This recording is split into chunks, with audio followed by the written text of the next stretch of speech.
নমস্কাৰ আপোনালোকক পুনৰবাৰ ইজি টু ষ্টাডি চেনেলৰ অন্য এটি ভিডিঅ'লৈ আপোনালোকক স্বাগতম জনাইছোঁ। আজিৰ এই ভিডিঅ'টিত আপোনালোকৰ মাজলৈ কেইটামান সাধাৰণ জ্ঞানৰ কুৱেশ্যন এনচাৰ লৈ আহিছোঁ আৰু এই কুৱেশ্যন এনচাৰসমূহ আপোনালোকক আগন্তুক আহি থকা বিভিন্ন প্ৰতিযোগিতামূলক পৰীক্ষাসমূহত সহায় কৰিব। গতিকে আপোনালোকে ভিডিঅ'টো স্কিপ নকৰাকৈ সম্পূৰ্ণৰূপে চাব। আজিৰ ভিডিঅ'টোৰ প্ৰথমটি কুৱেশ্যন হৈছে ভাৰতৰ সৰ্বাধিক লৌ উৎপাদনকাৰী ৰাজ্য কোনখন? অপশ্যনকেইটিৰ ভিতৰত শুদ্ধ উত্তৰটো হ'ব অপশ্যন নম্বৰ চি, ছত্তীশগড়। মনত ৰাখিব, ভাৰতৰ সৰ্বাধিক লৌ উৎপাদন কৰা ৰাজ্যখন হৈছে ছত্তীশগড়। নেক্সট কুৱেশ্যনটিত আছে ভাৰতৰ সৰ্বাধিক জিংক উৎপাদনকাৰী ৰাজ্য কোনখন? অৰ্থাৎ ভাৰতৰ কোনখন ৰাজ্যত সৰ্বাধিক জিংক উৎপন্ন হয়? অপশ্যনকেইটিৰ ভিতৰত শুদ্ধ উত্তৰটো হ'ব অপশ্যন নম্বৰ এ, ৰাজস্থান। মনত ৰাখিব, ভাৰতৰ সৰ্বাধিক জিংক উৎপাদনকাৰী ৰাজ্যখন হৈছে ৰাজস্থান।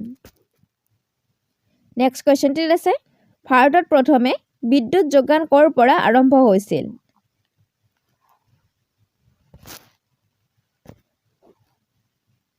অপশ্যনকেইটিৰ ভিতৰত শুদ্ধ উত্তৰটো হ'ব অপশ্যন নম্বৰ ডি, দাৰ্জিলিং। মনত ৰাখিব, ভাৰতত প্ৰথমে দাৰ্জিলিঙৰ পৰা বিদ্যুৎ যোগান আৰম্ভ হৈছিল। নেক্সট কুৱেশ্যনটিত আছে ভাৰতৰ সৰ্বাধিক কুঁহিয়াৰ উৎপাদনকাৰী ৰাজ্য কোনখন? অপশ্যনকেইটিৰ ভিতৰত শুদ্ধ উত্তৰটো হ'ব option number D, Uttar Pradesh. মনত ৰাখিব, ভাৰতৰ সৰ্বাধিক কুঁহিয়াৰ উৎপাদনকাৰী ৰাজ্যখন হৈছে উত্তৰ প্ৰদেশ। নেক্সট কুৱেশ্যনটিত আছে ভাৰতৰ ভিতৰত কোনখন ৰাজ্যই সৰ্বাধিক প্ৰাকৃতিক ৰবৰ উৎপাদন কৰে?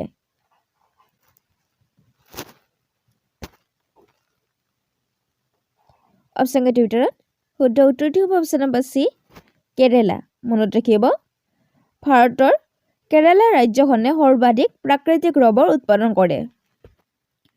নেক্সট কুৱেশ্যনটিত আছে ভাৰতৰ বন জৰীপৰ মুখ্য কাৰ্যালয় ক'ত অৱস্থিত?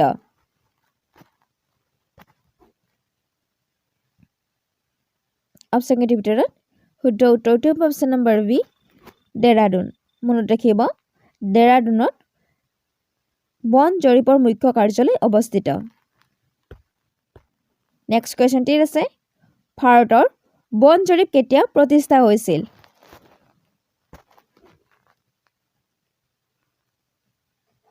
অপশ্যনকেইটিৰ ভিতৰত শুদ্ধ উত্তৰটো হ'ব অপশ্যন নম্বৰ বি, 1981 খ্ৰীষ্টাব্দত। মনত ৰাখিব, ভাৰতত বন জৰীপ 1981 খ্ৰীষ্টাব্দত প্ৰতিষ্ঠা হৈছিল। নেক্সট কুৱেশ্যনটিত আছে কানহা ৰাষ্ট্ৰীয় উদ্যান ভাৰতৰ ক'ত অৱস্থিত?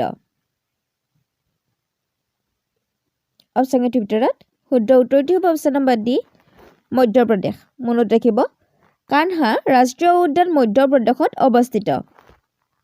নেক্সট কুৱেশ্যনটিত আছে জিম কাৰ্বেট ৰাষ্ট্ৰীয় উদ্যান ভাৰতৰ ক'ত অৱস্থিত? অৰ্থাৎ কোনখন ৰাজ্যত অৱস্থিত?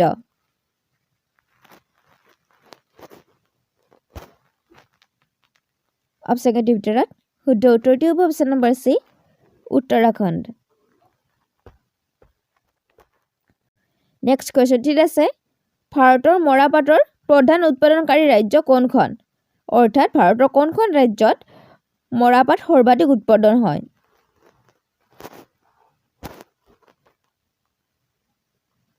অপশ্যনকেইটিৰ ভিতৰত শুদ্ধ উত্তৰটো হ'ব option number C, Paschim Banga. মনত ৰাখিব, ভাৰতৰ পশ্চিম বংগ মৰাপাটৰ প্ৰধান উৎপাদনকাৰী এখন ৰাজ্য। নেক্সট কুৱেশ্যনটিত আছে ভাৰতত ক'ত শ্ৰেষ্ঠ চাহ খেতি কৰা হয়? অপশ্যনকেইটিৰ ভিতৰত শুদ্ধ উত্তৰটো হ'ব অপশ্যন নম্বৰ এ, দাৰ্জিলিং। মনত ৰাখিব, ভাৰতৰ দাৰ্জিলিঙত শ্ৰেষ্ঠ চাহ খেতি কৰা হয়। নেক্সট কুৱেশ্যনটিত আছে ভাৰতৰ সৰ্বাধিক কফি উৎপাদনকাৰী ৰাজ্য কোনখন?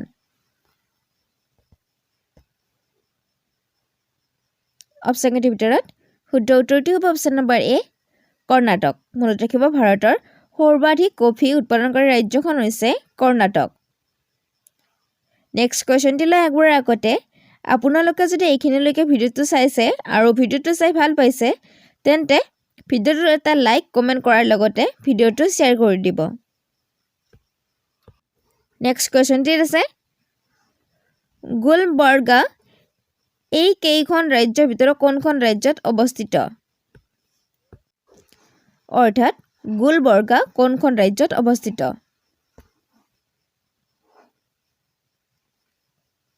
অপচন কেইটিৰ ভিতৰত শুদ্ধ উত্তৰটো হ'ব অপচন নম্বৰ বি কৰ্ণাটকত নেক্সট কোৱেশ্চনটি আছে গুপ্ত বংশৰ কোনজন শাসকে প্ৰথমে মহাধীৰাজ উপাধি গ্ৰহণ কৰিছিল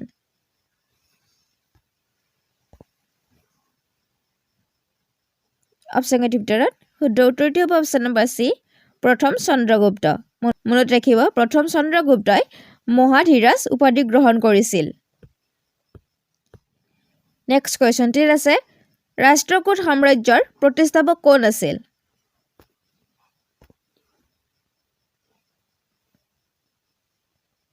অপচন কেইটিৰ ভিতৰত শুদ্ধ উত্তৰটো হ'ব অপচন নম্বৰ বি তৃতীয় গোবিন্দ মনত ৰাখিব তৃতীয় গোবিন্দই ৰাষ্ট্ৰকূট সাম্ৰাজ্যৰ প্ৰতিষ্ঠা কৰিছিল নেক্সট কোৱেশ্চনটি আছে মুজৰিজ কোন বংশৰ ৰাজ্যৰ মূল বন্দৰ আছিল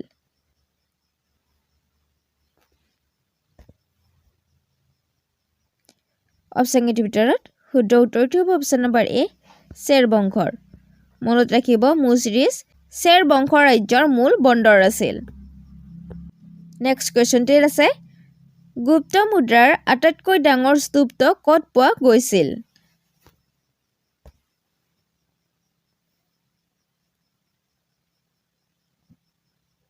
অপচন কেইটিৰ ভিতৰত শুদ্ধ উত্তৰটো হ'ব অপচন নম্বৰ এ বয়না মনত ৰাখিব গুপ্ত মুদ্ৰাৰ আটাইতকৈ ডাঙৰ স্তূপটো ভৰতপুৰৰ বয়না ঠাইত পোৱা গৈছিল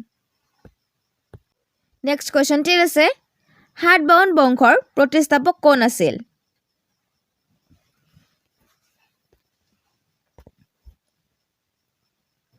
অপচন কেইটিৰ ভিতৰত শুদ্ধ উত্তৰটো হ'ব অপচন নম্বৰ বি চিমুক মনত ৰাখিব সাতবাহন বংশৰ প্ৰতিষ্ঠাপক আছিল চিমুক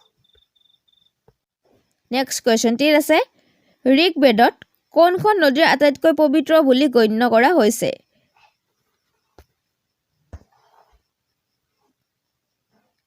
অপচন কেইটিৰ ভিতৰত শুদ্ধ উত্তৰটো হ'ব অপচন নম্বৰ এ সিন্ধু মনত ৰাখিব ঋগবেদত সিন্ধু নদীক পবিত্ৰ নদী বুলি গণ্য কৰা হৈছে নেক্সট কোৱেশ্চনটি আছে বুদ্ধ ধৰ্মৰ প্ৰচাৰৰ বাবে কোনটো ভাষা ব্যৱহাৰ কৰা হৈছিল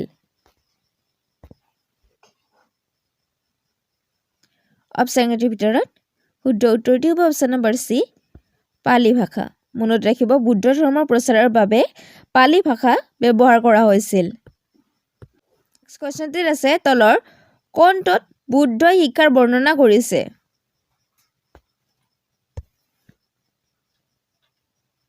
অপচন কেইটিৰ ভিতৰত শুদ্ধ উত্তৰটো হ'ব অপচন নম্বৰ চি ত্ৰিপিটকত মনত ৰাখিব ত্ৰিপিটকত বুদ্ধই শিক্ষাৰ বৰ্ণনা কৰিছে